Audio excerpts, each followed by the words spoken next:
Selamat sore untuk adik-adik kelas 8 SMP. Kembali lagi kita belajar, tapi kita belajarnya dimulai dengan cara rekaman video, ya. Kalian sudah tahu kenapa alasan kita seperti ini, tapi semangat kalian haruslah semangat belajarnya sama seperti waktu kita belajar di IJI. Walaupun seperti ini, kita harus tetap semangat, ya kan? Bersama Miss Lucy nanti kita akan belajar IPS. Kita nanti belajar tentang latar belakang kedatangan bangsa Eropa. Oke, kita mulai. Ambil pulpennya, ambil bukunya, yang semangat belajarnya, dengarkan Miss. Oke, yang pertama itu kita pelajarannya IPS. Yang kita pelajari adalah tentang latar belakang kedatangan bangsa Eropa ke Indonesia.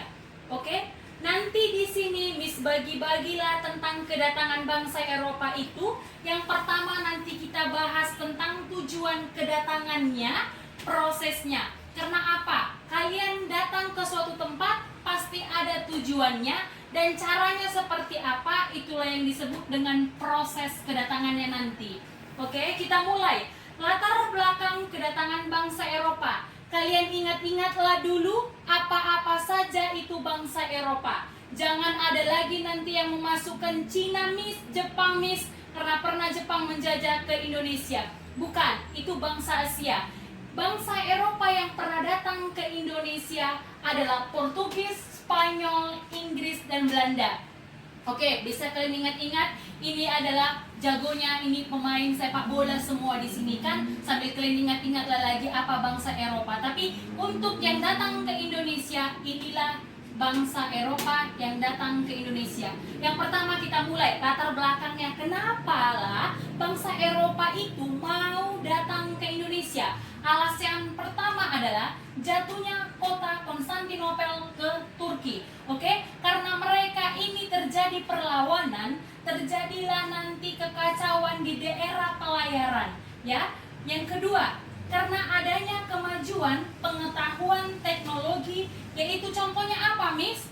Kemajuan pengetahuan teknologi mereka. Yang pertama, mereka maju di bidang perkapalan, lalu kompas. Mereka ingin menguji semua kemajuan teknologi mereka dan kemajuan pengetahuan mereka. Oke? Yang ketiga, hasrat mereka untuk menjelajah atau mencari daerah-daerah jajahan mereka atau daerah-daerah kekuasaan mereka. Kita lanjut yang keempat. Latar belakang yang keempat adalah tulisan Marco Polo tentang bukunya Keajaiban Dunia. Kalau dinamai Keajaiban Dunia berarti adalah yang unik-unik kan, Dek? Bukunya tadi berisi tentang keindahan alam Asia dan kekayaan alam. Dan ingat-ingatlah, kita termasuk bangsa Asia, ya. Apa-apa aja kekayaan kita. Ada sumber daya alam yang dapat diperbaharui dan tidak dapat diperbaharui. Itu semua sumber kekayaan kita yang menyebabkan bangsa Eropa tadi datang ke tempat kita. Lalu yang kelima, buku Tom Perez ini yang berjudul Suma Oriental ini, inilah nanti yang membuat alasan mereka mau datang ke Indonesia. Apa isinya, Miss? Asia itu katanya subur dan banyak kekayaan alamnya. Oke, kita lanjut yang keenam. Mencari rempah-rempah. Mereka katanya latar belakangnya mau mencari rempah-rempah. Miss, kenapa perlu rempah-rempah untuk mereka? Kalian ingat, bangsa Eropa itu ada 4 musim. Mereka membutuhkan rempah-rempah ini untuk penghangat badan mereka supaya tidak kedinginan saat musim dingin. Oke, yang ketujuh, wujud gold, glory, gospel. Itu nanti tujuan utama mereka. Ayo kita bahas tujuan utama mereka. Tujuan utama kedatangan bangsa Eropa ke Indonesia, Dek. Yang pertama itu gold. Kalian tahu lah ya, gold itu apa? Emas, yaitu berhubungan. Gold itu kalau misalnya kita ada emas kita, berarti berhubungan kekayaan. Lalu yang kedua, glory. Glory itu berhubungan dengan kejayaan, kekuasaan mereka untuk mencari daerah-daerah nanti kekuasaan mereka. Lalu yang ketiga, gospel, penyebaran agama Kristen. Jadi mereka nanti sekalian mencari daerah kekuasaannya, jajahannya, mereka menyebarkan agama Kristen sambil bisa juga berdagang, sambil menyebarkan agama Kristen. Itulah yang sering kalian dengar dengan konsep 3G, ya kan? Lalu kita lanjut lagi. Setelah tadi tujuan, kita langsung masuk ke proses kedatangan bangsa Barat ke Indonesia. Kalian udah ingat tadi ya, bangsa Barat itu apa tadi yang udah Miss buat di sini keempat. Pertama, kedatangan Portugis dan Spanyol. Ayo kita lanjut ke sini yuk. Kita lanjut ke Portugis yang pertama. Portugis itu pertamanya sebenarnya si Albert Quercue ini inginlah datang ke Nusantara, tapi dia hanya sampai di Malaka. Lalu dilanjutkan oleh temannya yang namanya Antonio de Abreu dan Serrao ini. Mereka itu nanti sampai ke Ternate atau ke Maluku tahun 1512. Mereka nanti sampai di Maluku, khususnya di daerah Ternate. Lalu bangsa Eropa yang kedua datang adalah Spanyol. Mereka sama-sama tiba di Maluku, Dek. Cuman berbeda daerahnya saja, namanya Tidore.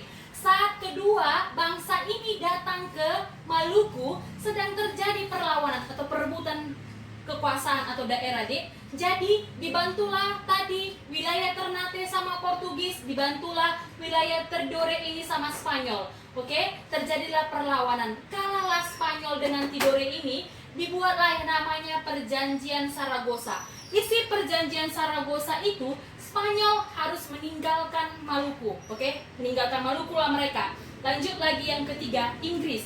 Inggris ini datang ke Indonesia atau ke Nusantara dipimpin oleh Prince Dirk dan Thomas Convens tahun 1579 di Maluku. Mereka membuat namanya Kongsi Dagang AEC. Udah, guna Kongsi Dagang ini adalah untuk para pedagang yang datang ke Indonesia. Kan ini banyak nih yang datang ke sini. Supaya mereka tidak terpecah masalah harga, makanya mereka membuat namanya Kongsi Dagang. Seperti koperasi contohnya ini, Dek. Kita lanjut lagi yang paling lama di Indonesia. Ya, kalian ingat dulu berapa lama Indonesia dia datang ke Indonesia kan, atau ke Nusantara. Pertama, dipimpin yang namanya Cornelius de Houtman. Dia datang 1596 di daerah Banten. Sifatnya si Cornelius de Houtman ini adalah serakah dan sombong. Karena keserakahan dan kesombongannya ini, dia diusir oleh masyarakat Banten.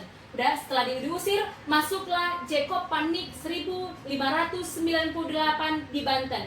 Lalu setelah itu mereka menuju Ambon untuk mencari lagi daerah rempah-rempahnya. Udah, karena banyaklah pedagang datang ke kota Ambon ini, mereka bersepakat untuk membentuk namanya Kongsi Dagang juga, sama seperti tadi Inggris. Udah, diberi namanya VOC. Ayo kalian ingat dulu kapan ini VOC ini berdiri? 1600 berapa? 2, ya kan? Lalu VOC pertama dibuat di mana, Miss? Di kota Ambon.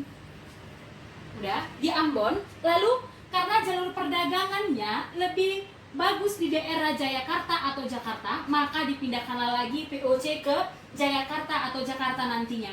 Guna Kongsi Dagang ini sama seperti di Inggris tadi, untuk AEC tadi, yaitu untuk kumpulan para pedagang, supaya mereka tidak bertengkar masalah harga ataupun perdebatan wilayah untuk mencari rempah-rempah. Oke, sampai sinilah materi kita tentang latar belakang bangsa Eropa yang datang ke Indonesia. Udah, nanti di sini Miss akan berikan kuis dan empati. Kalian kerjakan dengan baik. Waktu kalian mengerjakan kuis kalian harus tutup video ini, tutup buku kalian, kerjakan dengan baik. Lalu kirim kepada wali kelas atau nanti bisa di-share di grup, nanti diperiksa dan akan ada nilainya. Oke, selamat mengerjakan kuis dan empatinya. Selamat belajar. Siswa IJI, sukses!